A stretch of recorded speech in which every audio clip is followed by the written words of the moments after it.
नीमच शहर में इस वर्ष होली पर्व को लेकर असमंजस की स्थिति के बीच कर्मकांडीय विप्र परिषद नीमच ने विस्तृत विचार विमर्श के बाद तिथियों की घोषणा की है।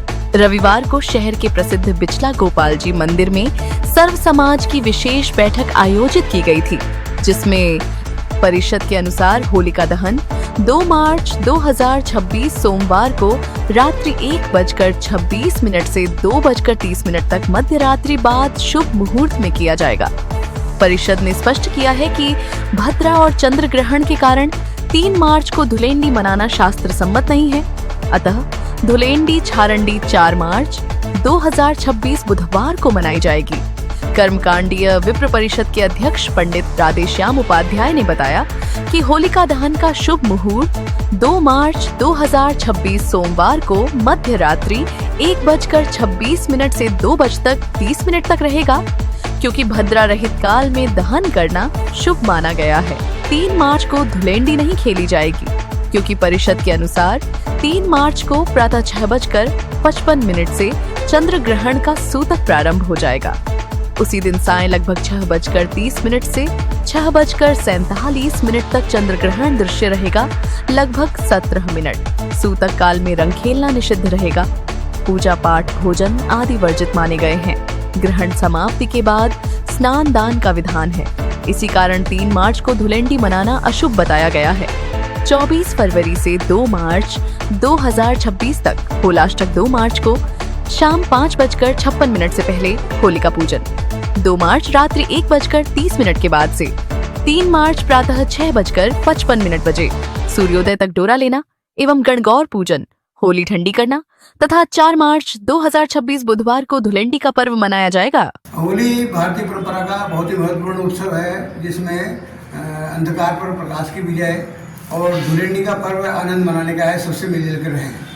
लेकिन इस बार होली दहन के बारे में कई प्रकार के मत प्राप्त हुए हैं। पंचांगों में 5-6 टाइम अलग अलग बता रखे हैं दहन के, तो उसके लिए बड़ी विचित्र विषम स्थिति बनी हुई थी और चिंता का कारण था।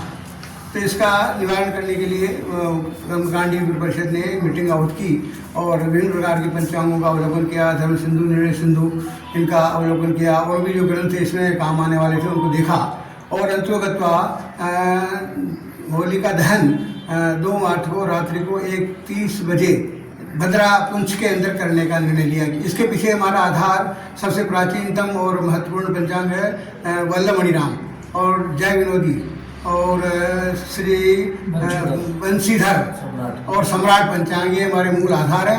और हमने भी खुद ने कैलकुलेशन करके देखा कि भद्रा पुंछ कितने बजे प्रारंभ होता है और उसके पीछे हमने श्लोक भी दिए हैं कि भद्रा पुंछ में जो भी काम किए जाएंगे वो सभी सिद्ध होंगे, ऐसा मतलब उल्लेख उसमें प्राप्त है जो हमारे पत्रक में हमने लिख रखा है।